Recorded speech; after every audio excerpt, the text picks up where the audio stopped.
Would it have been easier for me at 19 or easier on me to just bail, to just leave, take off at that point? Yeah, maybe. Some people think that way. Some people, say that. It might have been easier, but leaving without talking to her, it never even crossed my mind. Even at that age, I'm just not built that way. My heart wouldn't let me. And I could definitely sense the same coming from her. I mean, I've talked about her physical beauty in past episodes, but that wasn't the only reason why I was with her. To me, she was even more beautiful on the inside. She was a very gentle soul, and she had, a heart full of love. And so for all of those reasons, I purposely and intentionally made this the most important conversation of my life, up till then. I even told myself, hey, look, there's not going to be any joking around, no laughing, no snickering, no snide remarks, no flippant remarks, all the stuff that I was good at, no blaming, none of that, because I wanted to talk to her, really talk to her, from the heart. And I wanted her to talk to me. And I wanted to somehow let her know how much, this was hurting me too, to leave. And even though we were parting ways, I wanted her to know that I was leaving this relationship better than I was when I entered it. And I had to be honest, she had a lot to do with that. And again, the worst part of it, I didn't even know what I was going to say. I mean, what do you say? But the one thing I did know is that it was slowly ripping my heart apart, and it was just ripping my soul, And I know we were young, but even at that young age, to come to this, after all we had experienced, after all we had been through, all that she had put up with, all that she taught me about, emotions, about love, and more importantly, what she directly and indirectly taught me about myself. I mean, this was somebody I had made an intensely deep connection with. And I felt, at the very least, she deserved for me to be present with her at least one last time, to talk about whatever this was, whether it was some kind of acceptance or some kind of closure or finality or a simple goodbye in person, or if we just needed to see each other one last time. Whatever she needed out of me or from me, again, whether it was answers, an explanation, whatever it was, we deserved that. And what was equally important, after all that, I felt that I owed her that.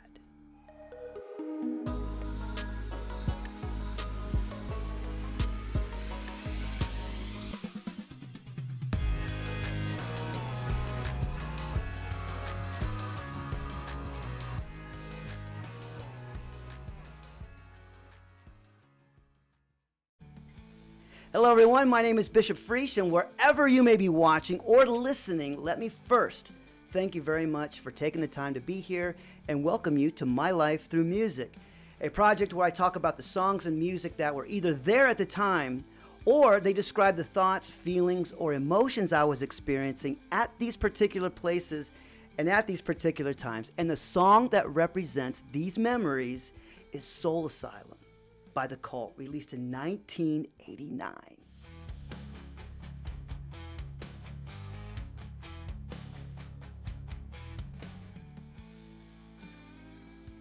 When this record came out, I fell in love with it immediately. I'd always been a fan of The Cult, but this record, oh my gosh, every song rocks. But this song, Soul Asylum, this song is a little bit different from all the other songs on this record. I mean, all the songs are what I would describe as deliberate and in your face, but this particular song is deliberate and it's in your face, but it's deliberate in a more subtle way, if that makes any sense. And when I heard it back then, when it first came out, I fell in love with it. And just like so many other songs in my life, I didn't realize how meaningful it would be for me. I really didn't. This song begins with a soft, subtle, steady rhythm of a heartbeat, which to me symbolizes moving to a point, almost like a point of inevitability. For me, the inevitability of this impending conversation that I was about to have, this meeting, this approaching, this final intersection of us. And then we get to this persistent, like one string, one tone, hypnotizing sound of the guitar that just, I don't know, it just kind of lulls me into this fixed gaze, almost if there's like a calm energy, but then the energy is building like a devoted focus, and the world around me just fades into the background.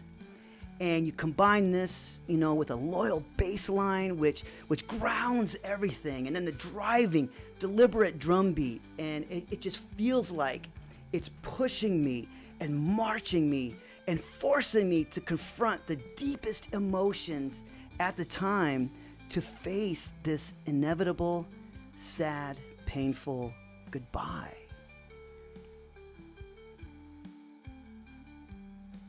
So, leading up to this point, I had been talking about joining the Army for a while, but not with that much seriousness.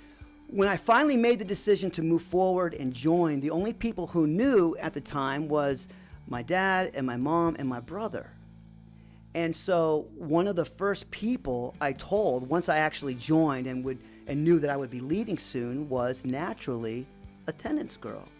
And she was like, "Oh, you did? Okay." And yes, things did change between us. They had to. I mean, I was leaving, but there's no changing that reality. So what do you do with the fear of uncertainty?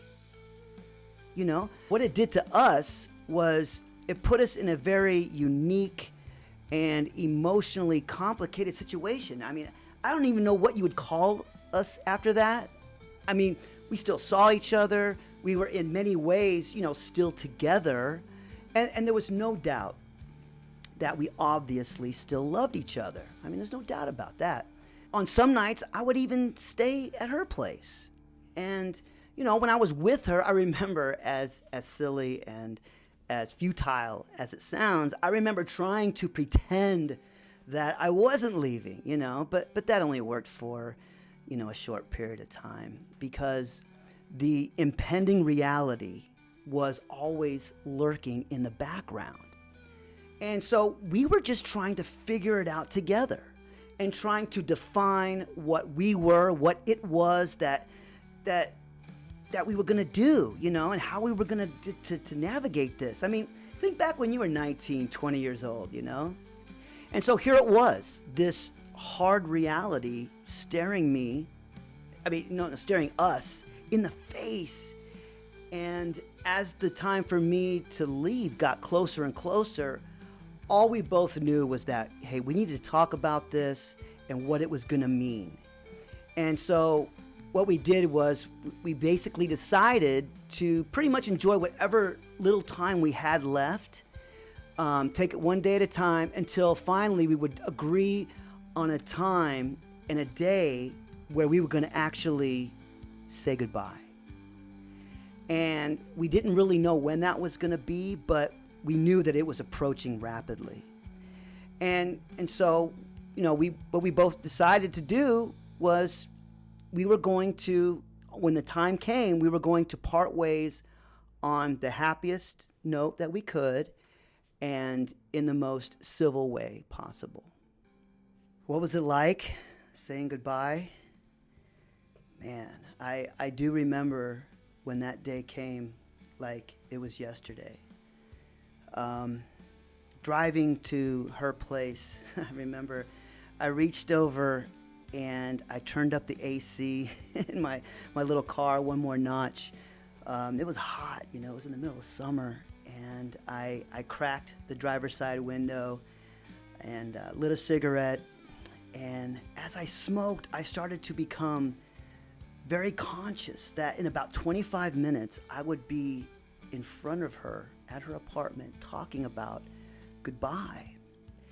And as I drove, this contemplative smile started to form on my face as it felt like this. It felt like images, like frames flipping through my mind, like pages in a book, you know. It was our whole relationship flashing through my mind, all the way back to the moment I first saw her, 3 years before. How time, just literally froze for me when she turned to talk to her friend. And the light of the morning sun, it was a perfect light that just revealed and emphasized her natural beauty and how beautiful she was to me. I remember everything. She had a wide, bright smile. The feeling that I used to get when she walked into our classroom during typing class, I talked about that. The sweetness of her perfume in the air, even after she left the room, always left me hypnotized. It was 34 years ago, so. But I remember her unique personality, a personality that I'd never encountered, never met before. The music that she introduced me to, the things that we did together, the discoveries that we made about the world, about feelings, about love, emotions, about life. And as I was driving, it felt like the culmination of 3 years of a relationship was speeding and spiraling uncontrollably to this moment, this point in time. And all I kept thinking was, what am I gonna say? I pulled into her complex and I parked, got out, and I started walking to her building. And while I approached, before I got to her door, all I remember was feeling so much in the moment and yet so much in a dream as ever before. And I don't know if that makes any sense, but that's how I felt. And so when I got to her door, she opened the door and, we exchanged these like forced smiles, and then she slowly opened the door and you can literally feel sadness in the air as, her arm extended out almost, lifelessly in something that I would, describe as like a somber invitation, like, And then she told me, she says, come in.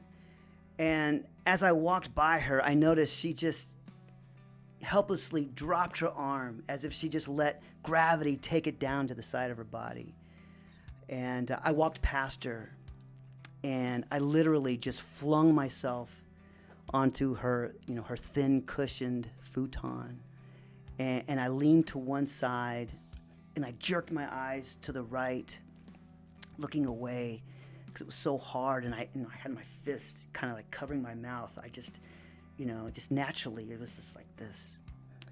And she sat down, very close to me on my left side.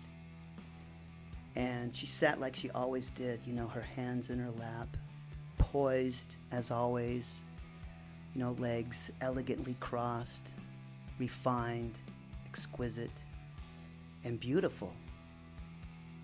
Everything outside of me felt like it was like slow motion, but my mind, it was going 1,000,000 miles an hour, and it was quiet, unusually, hauntingly quiet, and strangely, no music,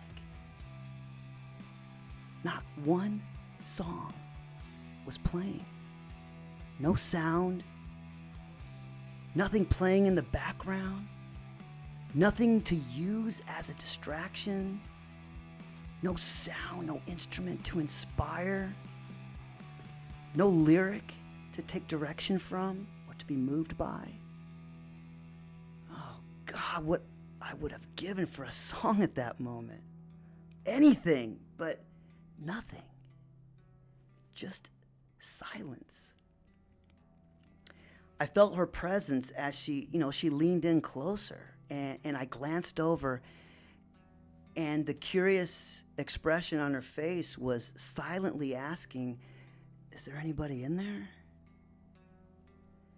And I turned and I opened my mouth to say something, but nothing came out.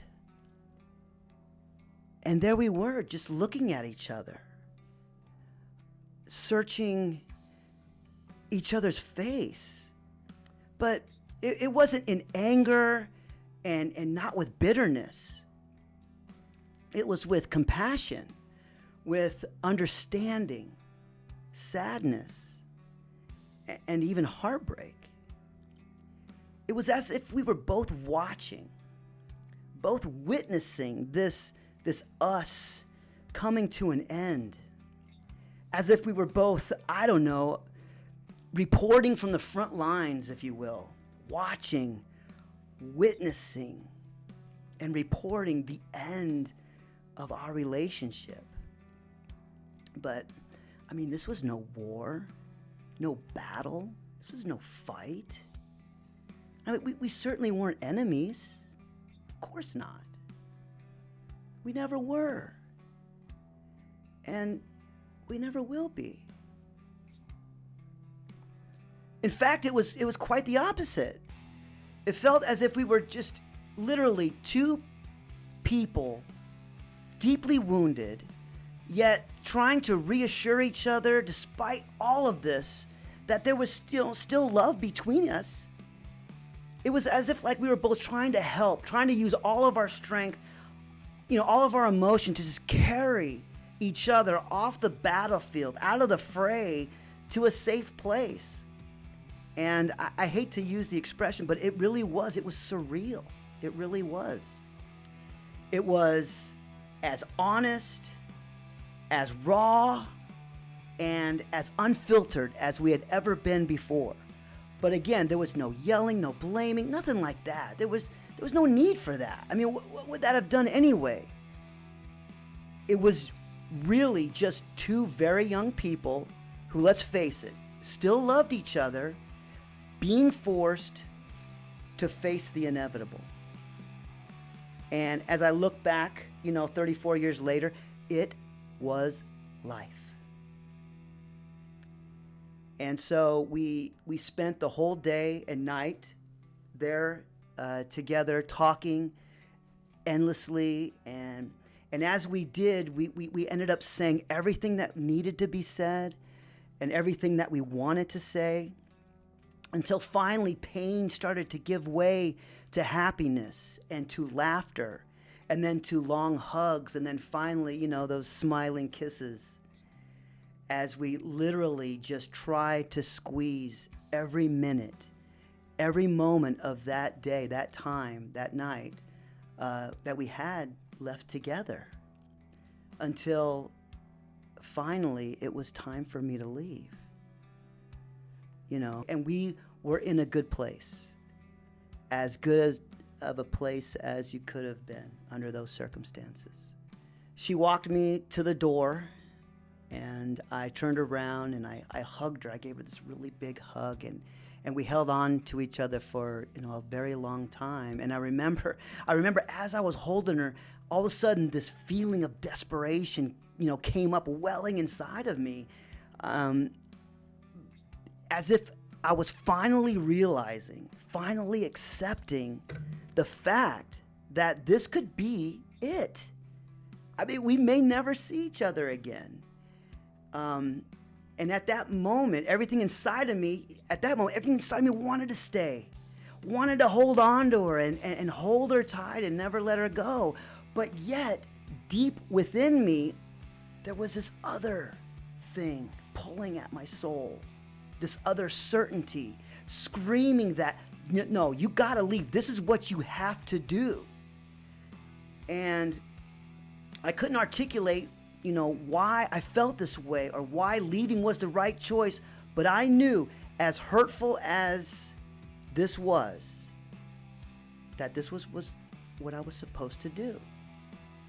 But in the sadness of leaving, deep inside of me, there was still this hope, that one day, our paths would cross again, and we would be stronger and more certain than ever before. And we obviously, before I left, we said, yeah, we're going to keep in touch, And I looked at her one last time, and I remember I cupped her face with both of my hands, and I gave her just one more soft, deep, intense kiss. And I can't speak for her, but in that kiss, I felt as if I almost like buried a fragment of my soul within her. As strange as this sounds, I know it sounds strange, but I felt as if from that moment on, a piece of me would always reside in her, and a piece of her would always reside in me. I can't explain it. It felt like no matter where I was from that moment on, or what I would be doing, she would always be with me. And I don't know, have you ever kissed somebody like that before? I don't know. Maybe it's me. But we said goodbye one last time, and I turned around and I felt the air of the early morning was still cool, and I breathed it in, and I felt the cool air in my lungs as I walked away. And then I stopped and turned around a few feet later, and I looked at her one last time, and I gave her, this hopeful, innocent, yet apprehensive smile and half wave, and she smiled back hesitantly. And then she paused for a moment as if she was going to say something. But then she stopped. And then she looked slightly away for a brief moment, like she was looking into the abyss, and then looked down and then closed the door. And after she closed the door, I thought to myself again, is this really the last time we're going to see each other? And I started walking back to my car. And as I walked, I was grinning, thinking to myself, nah, it can't be. We always find our way back to each other, right? Then I got into my car and I drove home.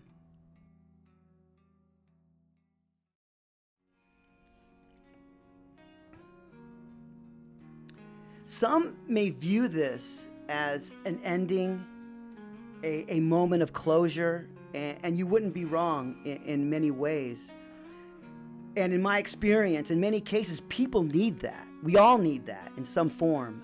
But looking back on this particular situation, in this bittersweet goodbye, in many ways, for me personally, this was, believe it or not, this was a beginning. It was a first step in a long journey where I had finally found at least the beginnings of a foundation for building, for creating, and refining an identity. Finally, something I had been looking for this whole time. I had found a self that I was finally happy with. And the excitement that I could build upon that. I could take these lessons that I had learned, not only from her, but from everybody else in my life up to that point. Everybody I said goodbye to that summer. I could take that into future relationships. And yeah, there would be some grieving. That's perfectly normal in a situation such as this. Was it going to happen again? Yes, of course. But now I'm better equipped because of this and what we went through. All beautiful relationships that come to an end need to be mourned. But after the mourning, think about this. Think about the spiritual gifts that we give to one another, that I had received from her, and hopefully, she had received from me as well. And how we can use what we've learned into the future. And how this deep connection could possibly somehow continue to teach me in some profound way and be useful in this world. how sharing this with others who find themselves in a similar situation might be of some help. That they, or even you, whoever might be watching, you're not alone. And no matter what happens in relationships, there can be peace on the other side. When you give to those that what you owe them, but also likewise, you're not afraid to receive what you deserve from them. And these are the reasons why Soul Asylum by The Cult is right here in my Life Through Music playlist. When you have a moment, check it out. Whatever platform you get your music on these days, go listen to it, and I think you will get a deeper understanding or an idea of what I'm trying to say here. There's also a few more songs that I'll put down into the description that will actually kind of fine-tune the feeling and the emotion of this episode.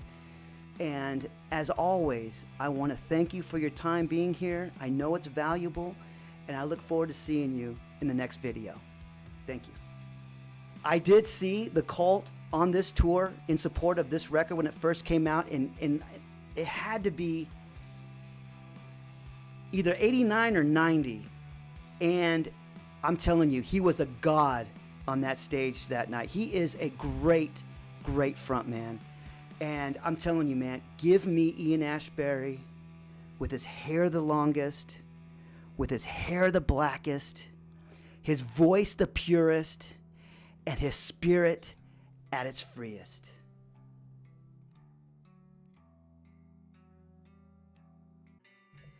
The day before I was leaving for Fort Sill, Oklahoma, I get this phone call.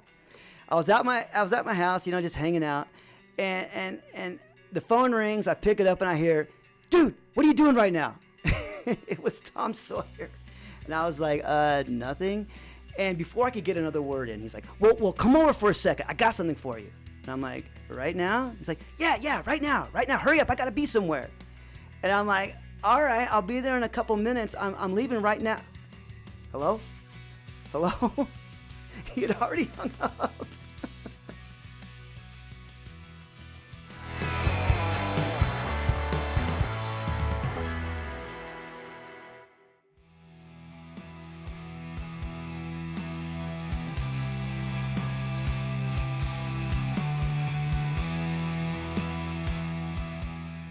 The day before I was leaving for Fort Sill, Oklahoma. Whoops.